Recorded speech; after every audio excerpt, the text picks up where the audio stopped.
Representative Bob Rommel here in Tallahassee.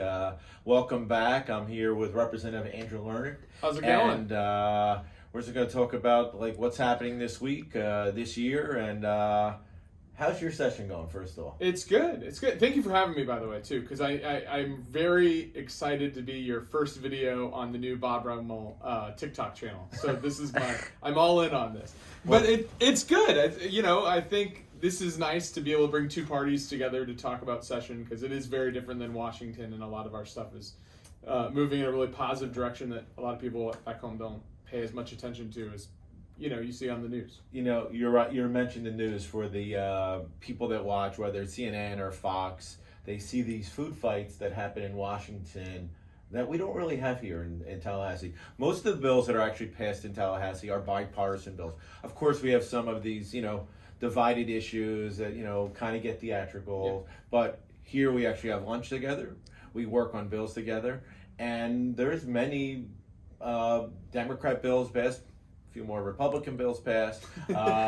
But you know what? We work on things together. As a matter of fact, last year when we passed the budget, I think it was only one no vote in the entire budget. So, but what have you been working on, and what's important to you? I've got a lot of stuff. Right after this, we're going to your committee. We're doing home-based kitchens, so people will be able to sell food from their home kitchen to their neighbors and really inspire small businesses. And I think that is, to me, what this process is about, is these, kind of putting the partisanship aside. I'm trying to help very, very small people that are struggling, get the barriers of government off their back so that they can be successful, right?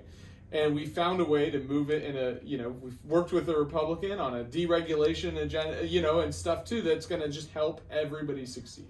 So this is the perfect example of how both ideologies really do come together to make productive, positive changes in Florida.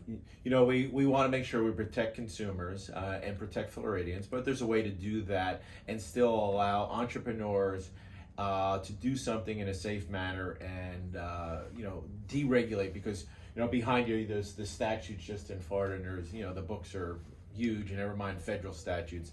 That's one of the things in Tallahassee. When we see something that's political, there's Sometimes we have real problems that are systemic that go on forever, but then there's situations, and I think the media sometimes wants all of us lawmakers, Republicans, Democrats, in local government, state government, federal government, they want you to have a cure because one particular thing happened to one thing. And I say, unfortunately, we can't do that, because human nature is human nature. We already have laws against murder, drugs, and unfortunately, we still have drugs all over the place. We have murders all over the place. Yeah. And we do what we can, but we can't overregulate that way to try to change human behavior. Completely agree. So, I'm excited. It is kind of frustrating when you go back and everybody always asks me about what happened in Washington. It's like, I didn't go to Washington. That's not my job, right? I'm trying to solve real problems in Tallahassee. And they really don't realize that the vast majority of us, a Democrat from Fort Myers and a Republican from Naples can actually get along and pass some bills. And, for context, if you're watching the video too, you should probably know he hasn't actually voted on my bill yet. So I'm just here to get him on record, and I think that counts as a yes. So, this is a little arm wrestling to get my bill heard. You know what? We're going to see how his presentation goes. So, if he gives me enough compelling information why we should deregulate and allow people to sell biscuits and gravy out of their kitchen to their neighbor, I think we'll do good. I'm retweeting this video as soon as it comes out. So I know before this, you served in our country, protecting us, and we appreciate that. And what's the difference between being a legislator and, being in service? Fewer people shooting at me. Well, I could say I've never been in the service, but I've done a lot of tort reform bills, and I've had a lot of daggers and weapons thrown at my back. So no, it's funny. It's people always say how are you always so upbeat in this building? Because that's the Capitol. You got to put a suit on. It has a draining feeling sometimes, and I'm no one's shooting at me. Come home, no holes, one piece. The hardest part of the job is the cocktail parties afterwards, right? So. It's not that bad. But I am the vice chairman of the Veterans Caucus, and we have, I think, 39 good veteran-friendly bills that we're running this year. Everything from trying to help spouses of service members, get their licensing smoother, or teacher, transitioning military members coming home, get into the teaching profession or into healthcare. There's lots of really creative work that I think the Veterans Caucus is doing, again, across party lines to just help our vets. And I think, Florida's long been the most veteran-friendly state in the nation, and I think it's our goal to continue to be that and continue to lead.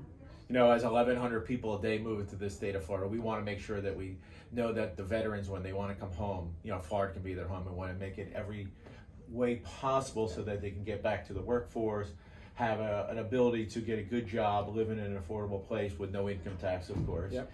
And all kidding aside, Florida is an amazing place. We have 22 million people that live here. I still am amazed that we have no income tax, and thank God, hopefully we keep it that way. And we have job growth.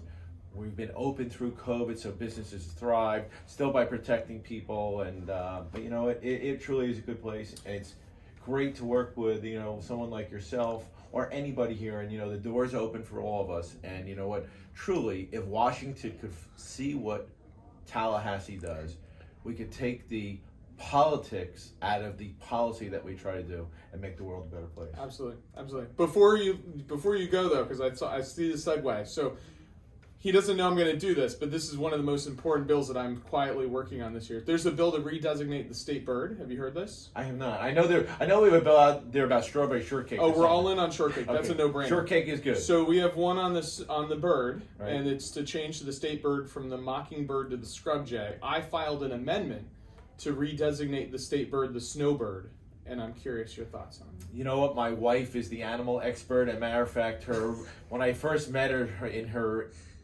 email tagline, it said bird lady, so I'm gonna have to refer to my wife on that one. I love it. In Naples, you got all the snowbirds, man. These are your people. We do have snowbirds, and we appreciate them coming here, spending their money, and choosing Florida's place to retire or just visit us temporarily and spend money in my restaurant. I love it. All right. Well, you know what? I appreciate you stopping by. Thank you very much. Appreciate what this you've has done been for fun. our country. Absolutely. And God bless you all. We'll see you next week.